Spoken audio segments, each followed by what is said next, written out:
Greetings and welcome to the Open-Minded Skeptic podcast. My name is Sharon Ann Rowland and I'm your host. Today's podcast is with Phillip J. Watt. Phillip is a hypnotherapist, author and presenter who lives on the mid-north coast of New South Wales, Australia. His first book, The Simulation, is a daring expose of the human experience in the 21st century. His written works and many interviews have reached millions of people and deals with topics from ideology to society as well as self-development. Enjoy part 3 of the interview.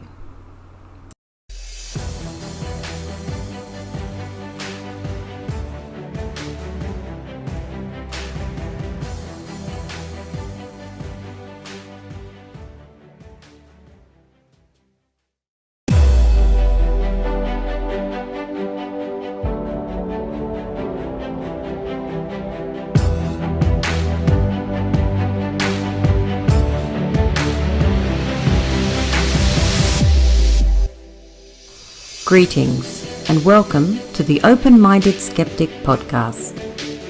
My name is Sharon Ann Rowland and I'm your host. Today's podcast is with Phillip J. Watt. Phillip is a hypnotherapist, author and presenter who lives on the mid-north coast of New South Wales, Australia. His first book, The Simulation, is a daring expose of the human experience in the 21st century. His written works and many interviews have reached millions of people and deals with topics from ideology to society as well as self-development. Enjoy part 3 of the interview.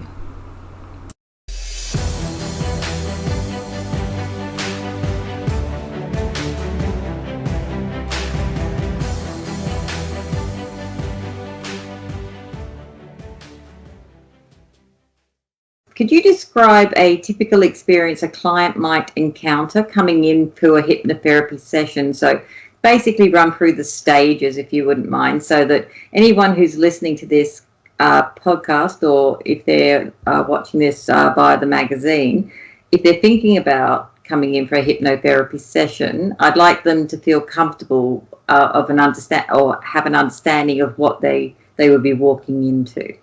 Well, that's pretty much every client. Most of my clients are a little bit nervous, a little bit confused, a little bit unsure. It's like the last resort. Hypnotherapy should be the first choice. First choice, straight up. It's normally the last resort. Nothing works. The pharmaceutical drugs don't work. The psychologists don't know what they're doing. Nothing's working for them. They're still feeling whatever they're feeling. And they listen to a video that I've got or read my site and they go, right, well, let's just give it a go.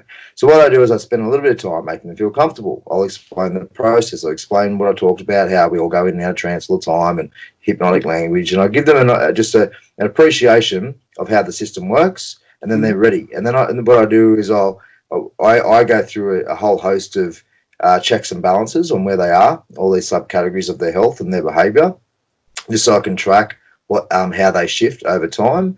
But also to help them give insight about how they're not necessarily treating themselves that well, because this isn't just about dealing with one particular issue. I look at it as a full personal development package, essentially. And I want my clients to get the most out of the experience the best they can, as well as walk away with tools and whatnot to really face their challenges properly as they arise later on in life. So it's not just about hypnotherapist doing something to client. It's hypnotherapist and client working together in collaboration to achieve the best possible results and the time that we've got with each other, as well as for them to walk away feeling that they can actually apply some of this sort of hypnotherapeutic or self-administered psychotherapeutic stuff in their own life, essentially. And then I explain, through this process, I'll explain what the experience of trance might feel like to them. Some people, the experience is much different, is quite different to everybody. There's some similarities, of course, but the depth of trance that people go into will be different. And so I'll frame all that for them. I'll say, look, you might go really well, you might go, not so deep, but it's still going to work as long as you sanction me to embed this information into your system. It'll be there, and I'll give you some techniques to reinforce that as you go about the next week into your next session, essentially. So I'm always letting them know it's going to work. It might not be as strong if you don't go as deep into trance, but that's okay. We can work with that. We'll figure this out as we go along, because of essentially hypnotherapeutic susceptibility is just like the bell curve. And the bell curve, for those that don't understand it, is just like, it's just a nice average where on one end of the scale or the chart, some people are amazingly good subjects. We call them floppers. I can pretty much just go, right, get ready, your eyes are getting closed, there they go, and gone, and I'll just drop them in, and they're gone. It's amazing. Some people are very, very, they're just great visualizers, essentially, and they can tell this new story and engage in the process and switch off. As long as they've got the rapport with me and there's some trust there and they feel comfortable and they're good, they'll go, no problem.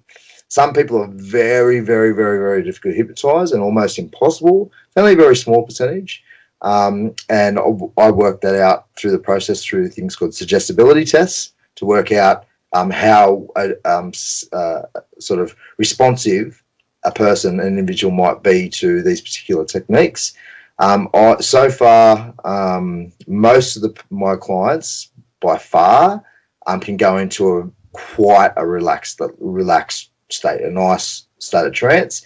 Some people, there's been a few that it's been quite difficult, but again, you just got to work with the circumstances of that person and maybe go a little bit more on the conscious CBT side to begin with, and really start rearranging that to get it into the system that way. It depends on the situation, but ultimately it's just framing it right for the client, so they've got a general idea what to expect, build the trust, build the rapport, go through the process of where they actually are, design a plan of what they truly want, because they might come in with a general idea of what they want, but it's always expanding from there. They might come in with one or two things they want to achieve, and before the first session has even begun, just through talking with me, they'll realize there's like 10 or 15 things that they want. All right, so I encode all that into the suggestion states as well. So that's why I always start with the first session. It'll be up to an hour and a half, and then every session after that will just be around the hour mark.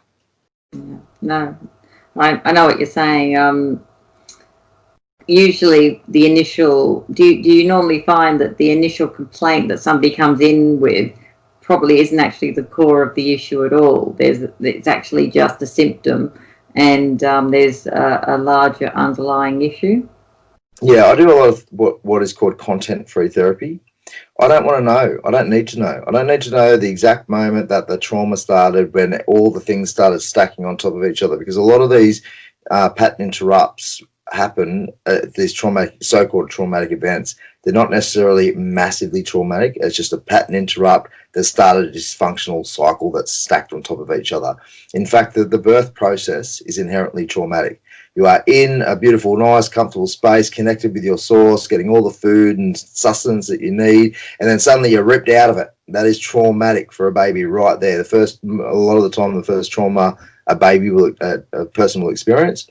But a lot of the neurology of a child is organised, about 80% of it, within the first 2 or 3 years of life, and that includes as a fetus. So anything mum's experiencing is being wired into baby, essentially. So if mum is having a stressed out pregnancy, you're wiring your baby for stress. Plain and simple, there is no way around that. So if you've got to have de-stressing strategies if you're a pregnant mother, because you're already teaching your child how to be overly stressed, have an overactive stress response system. But regardless, it doesn't matter where all of these things start. Some people, they want to go back and regress and find the source, or find some clarity around whatever this event was in their past, and that's fine if they want to do that. But you don't have to do that. You can just go, I want to change the subconscious story. I just want a new automated unconscious response to my environmental stimuli. I just want to behave differently. I just want to be happier. I just want to be healthier. I want to be more anxiety free. I just want to, whatever their goals are. And so we just design the system like that. And that'll just undo everything else from the past. All the old neurology and conceptual arrangement has to adapt to the new dominant pattern that we're creating, essentially. And as we talked about prior to the interview starting, every time we access a memory, it's edited. So just because if you say, let's go back to an old memory, that might not necessarily be the real thing anyway. It might be just some sort of twisted, distorted, delusional account of what actually happened, which is what we find that, I mean, the studies are really clear on that. I was watching something on it just recently, where a major event in the world was people were studied based on their proximity to the event, as well as right after the fact, and then several years as time goes on, and their memories change all the time. But they were 100% convinced, in general, that what they were saying was true. So we're always editing this stuff anyway. So you might find some clarity in an experience of a memory of a trauma event or whatnot, and you might feel like, oh, I've got now closure or something. Sure, that's fine. There's nothing wrong with having that. However, just know that closure might be based on a false memory anyway. So, it's sort of like, I don't see the absolute necessity of going there. I prefer content free. Let's just go, how are we going to move forward? What do you actually want? Let's just create that. That's how I generally, the general approach I take. Oh, that's good. So, how have you responded to skepticism of hypnotherapy in the past? I mean, as you said earlier, I suppose it's seen as a pseudoscience from the medical industry. It's great that you've been going out and doing presentations to doctors and medical centres and things like that, because the more knowledge out there about hypnotherapy, the better. But I imagine you have hit some skepticism over the years, maybe even when you're doing those presentations. How do you deal with that? Because that's something that everybody hits on a daily basis. Well, if they've got a poor attitude, I'll say, well, you're poorly researched. So, like, go to my website and have a look at the compilation of the studies compiled by the Australian Journal of Counselling. I think it is off the top of my head, but there's a link there under the Science of Hypnosis at my website. And when I went to all the doctors and medical practices, I had that all information there. I was prepared. I said, look, here's a link. If you're not up to date with the clinical research on hypnopsychotherapy and all these other single focus-based states, then you need to be, because this is part of the medical industry. So that's really important, that if you want to be on the cutting edge of your discipline, you need to be aware of this, plain and simple. But yeah, skepticism. Some skepticism is just more neutral, well-mannered sort of stuff, and it's like, and I'll explain it. Oh, well, this is where it is. This is where we're at. Check out this stuff. The clinical research is amazing, so you have to look into it if you want to actually understand it. Other people are a little bit more rude or arrogant with their skepticism, and I'll just respond by saying, well, you're poorly researched and you don't know what you're talking about. And if you want to evolve your limited understanding in this area, then here's A, B, and C that you can follow to do so. But otherwise, I don't care. I'm not here to change everybody. I'm not here to save the world. I'm here to work with what I was talking about before within my space and do what I possibly can to help assist the ongoing expansion of our collective and my individual experience of consciousness. And it is what it is. And so if people are skeptical, they can be. That's their thing. If it's something to do with my professional experience or personal or whatnot, I'm happy just to give them some information. They either follow up on it or not. But ultimately, you just have to go to the peer-reviewed studies that are in abundance. That's the ultimate answer. Yeah, I have. I suppose the field that I'm most interested in, I've researched the most, is ufology, and I've had contact experiences. But it's not something that I discuss with anyone that's not also had a contact experience. I learned very early not to discuss. Like I've recorded what occurred during those times for down the track when my memory fades. But it's not something that I would initiate a conversation on with anybody unless they're actually a contactee or an abductee or they've experienced some type of contact with an entity of some type, whichever. it's just the responses from people, or the skepticism, can be quite damaging to a person's psyche. And it's one of the reasons I started my bachelor this year, is so that I can start to produce documentaries which give a voice to people who have had these experiences, but to do it in a very professional way, so that perhaps I can open a few minds, or maybe crack open a little glint somewhere for people. In fact, one of the projects I've just done, I've just finished an advert, my first advert, and I did it on experiencer trauma. And I basically, the first 40 seconds of the ad is a therapy group. I'll send it to you. And again, just keep in mind, though, it's my first attempt at an advert. So it's a learning experience.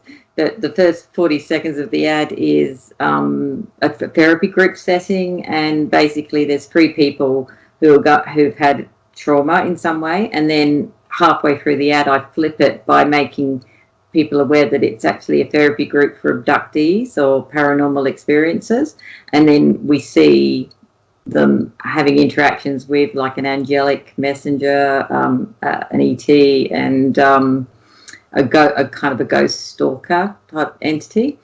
And I did that, and basically because when I started evaluating all the different types of trauma, I realized that PTSD stretches across abduction as well. It's not just trauma is trauma. It doesn't really matter what the origins of it are. But it's treated so differently by people. Like, if somebody has done service and come back with PTSD, they're given a lot of empathy and sympathy and support. However, if somebody's gone through a full abduction experience, they're laughed at and told that it's in their head, or, it's so, which is Well, I mean, in the medical community, they should be thinking very simply about this, regardless if it is a genuinely real experience or not, like some sort of physical aspect to it or not. Doesn't matter. They've had an experience. They're traumatized. They've got PTSD. That needs to be treated. But that's not how it is. And no, I know. It's very sad. So basically, then that's what I did this ad on. It was to so I'll send you a link to it. It's on my portfolio kind of page, so you can check it out and give me some feedback, which would be great. Sure.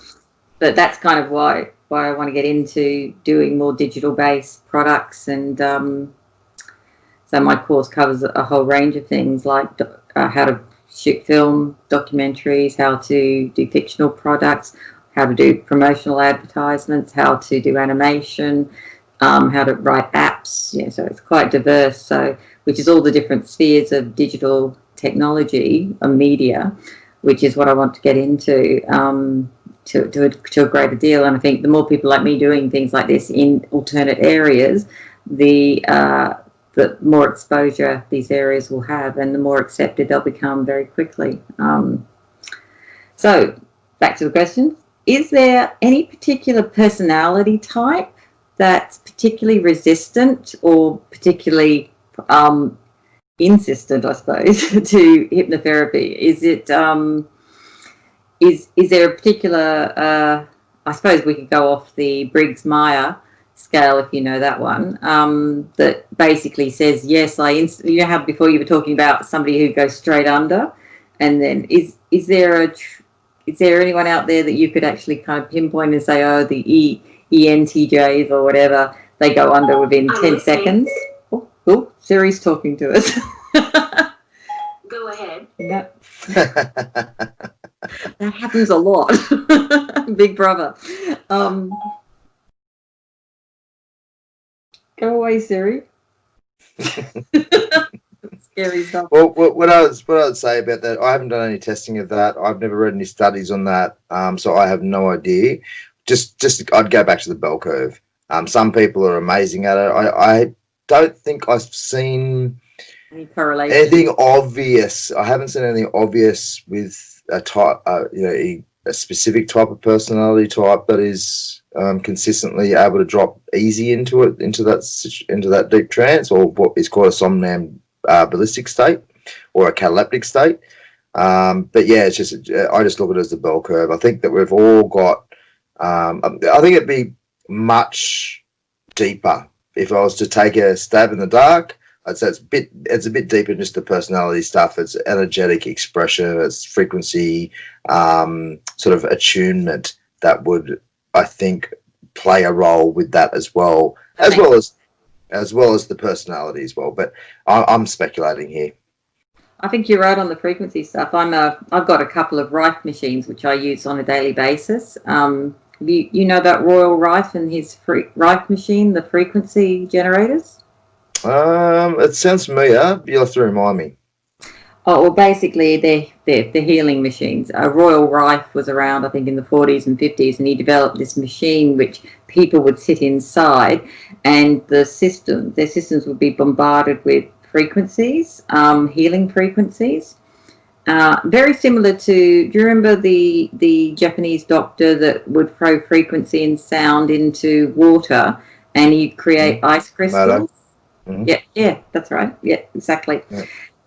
Basically, you're the crystal. You're the water. Basically, because our bodies Well, are we are 85%. Was it 85 or 90% water? Anyway, 70 to 90, depending on how old you are. Yes. So basically, he would sit the whole body inside this machine and then bombard it with healing frequencies. And over a period, I think 5 or 10 years of testing, he cured a range of cancers with it. Yeah, I do remember this now. Yeah. Yeah. So, but the system, I don't know if they went after him. I really don't know what the story was, but basically he got discredited, the machine got debunked, and then the patent was picked up by the government, strangely enough. The US government bought out the patent, and he died mysteriously, my understanding is, like most inventors do in the US. They seem to have a longer survival rate in Europe, but in the US in particular, if you want to invent something, you seem to, if it's a very good device, you seem to your patent seems to be end up in the hands of the government over there, especially if it's a petrochemical related or a free energy device. But with this particular device, about 20 years ago, a smaller box was generated, and the code was written in China by a team of coders, and it came out as called a Spooky 2 machine, and it allowed. Instead of paying $40,000 or $50,000 for a Rife machine and all the different frequencies to be modulated inside it, and the coding done by the Chinese programmers allowed it to be distributed via just a very small generator. I've got one here, and it's called a Spooky 2. They're only about $400 each. I've got 2 of them. I have one running off my main computer and one running off my laptop. But you can have them, you can get a hub set up and have it all written. You can have as many as you like. I've seen some setups in people's homes where they've got, it's like a computer cupboard where they've got like 15 generators attached to. It's just amazing. And it works on DNA. So basically you put a clipping or some hair with follicles inside a little box, which and it then you can use it on remote mode, so no matter where you are, you're getting the healing. And the moment the machine goes on, if you're like me, you're a little bit sensitive, you can actually feel the machine working. I've currently got it on detox, which is a 14-day cycle, and I can tell you exactly what it's working on because I can actually feel it in my body. Like today, we're working on liver and kidney, and I can actually feel that area of my body being worked on. I'd probably need a couple of days of healing in that one. Yes, you would. I'm actually very good. I don't drink. I've never really been a big drinker. It's just when socialising, glass of champagne. Yeah. Well, coming back from the snow with my younger brothers, there was certainly some mind alteration going on. So, well, you really should get into. You should check these machines out. They're very economical. And but they have all these different components. So you can do like a full body scan to find out what's going on in your system, and then you can actually target the frequencies are then targeted whatever the scan found, and basically you just run the scan again and again and again, and then rescan your body every month or so, and you'll find that a lot of the ailments, it's not a quick fix. I've had my machine for 2 years, and in the last 2 years, if I have a migraine, I'll put the frequency on for migraine, and it'll be gone in less than 10 minutes. What's the machine called again? It's a Spooky 2. I know it's a weird name. It's because Spooky Tube. Two. I'd imagine that I'd be able to incorporate as an assessment in my hypnotherapeutic practice, and then I could use particular suggestions based on that information to get the body, the subconscious, the immune system, the endocrine system, endocannabinoid system to focus on those particular areas to do the healing that way. Exactly. So I could use that as an assessor and then use my language as a way to do the actual work. The remote setting works on quantum entanglement, and that's where the whole Einstein referred to that as spooky science. So that's how the name came about. Spooky action at a distance. Yeah. Mm-hmm. So yeah, you should. Yeah, I said I've had my boxes now for about 2 year period, and when like I occasionally get conjunctivitis if I've been burning the midnight oil too long or I'll probably have a bout after this series of interviews I'm doing, actually, because I'll be not sleeping as well as I should. And basically when I run the conjunctivitis program, if that's what the issue is, I will actually have things physically streaming out of my eyes, and it'll be fixed in less than a couple of hours. So I've physically seen it working, and I feel it working. Whereas it's not the same for everyone, though. I've had other people use it and they never feel anything, but then they'll go to their doctors and they'll have scans, and they'll go back 6 months after using it, the device, and the doctor will be absolutely flummoxed at how they've been able, without medication, to remove certain things. And although you can't actually say it's healed them, because that's, you're not allowed to say that anymore, are you? With any of the alternate stuff. But I've actually had physical ailments fixed using it over the last 2 year period. Nothing major, but things like conjunctivitis, migraines, personal things. So yeah, I would recommend it. Anyway, back to this. So do you deal predominantly with phobia-based complaints from your clients, or that's just what I'm imagining people would come to you for? There's some phobia that they need fixed through hypnotherapy, or is that like the main component of your client base, or am I off the mark here? Well, I would suggest that it's more anxiety, depression, and general well-being. I mean, you could probably classify anxiety as a phobia, fear of some type. Or something a trauma that really got out of hand. So the stress response system is overstimulated, overactivated. There is some obvious fear in there, but no, phobia is not so much compared to anxiety and depression. That's generally the primary focal areas. The majority of my clients have some sort of anxiety or depression. Some people come just for pure personal development. Some people come for presenting without fear, so public speaking, or increasing confidence and performance in that public speaking situation, or whatever it may be, in just communication in general with loved ones or out in the real world, out in the world. No, that's normally some things like misophonia, and there's a whole host of weird, sort of more, I shouldn't say weird, but more unique, rare stuff that has come in.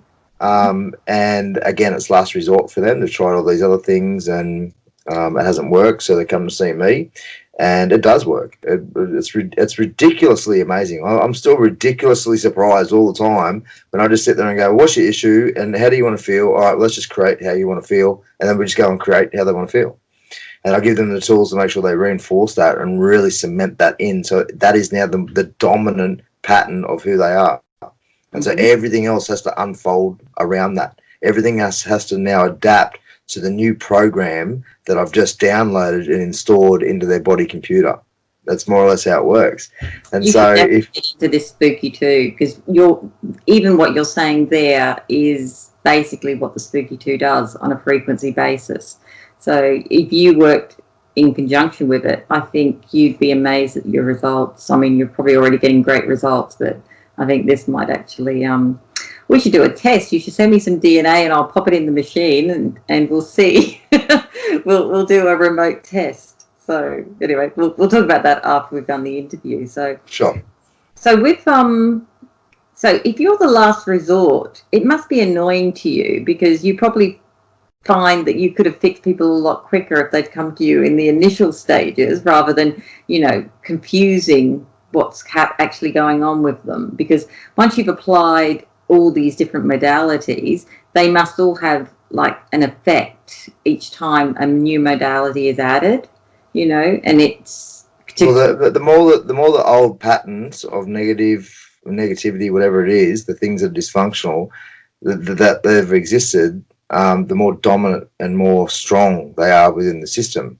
So if somebody come and see me more or less at the start of this journey of becoming anxious or depressed, then it's going to be a simple, quick fix. It's not going to take it's really dependent or contingent on the individual. Some sessions I can sort out these issues in 3 or 4 really quickly, and it's just a massive rebirth almost instantly.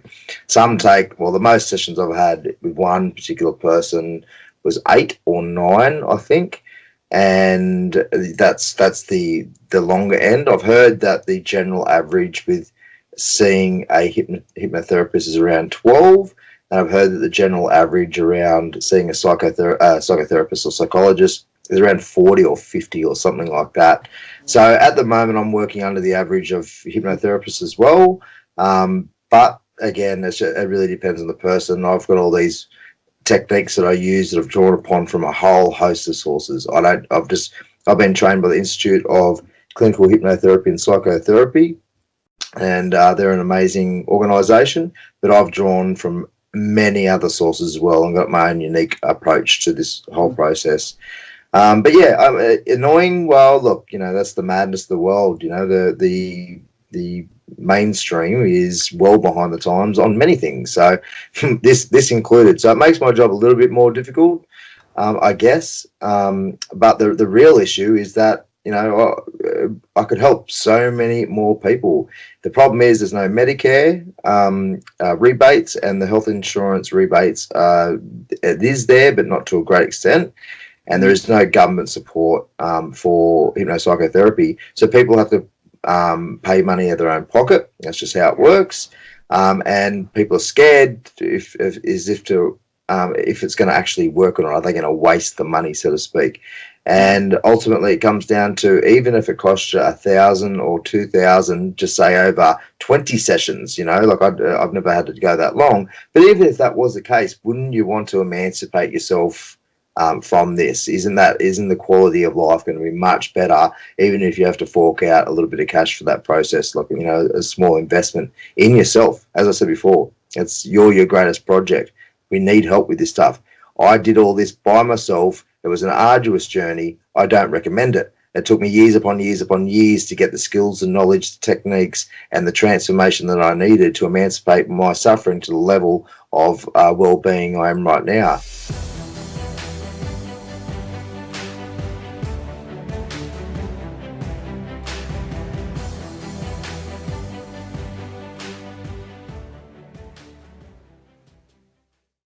Well, that's all for our podcast.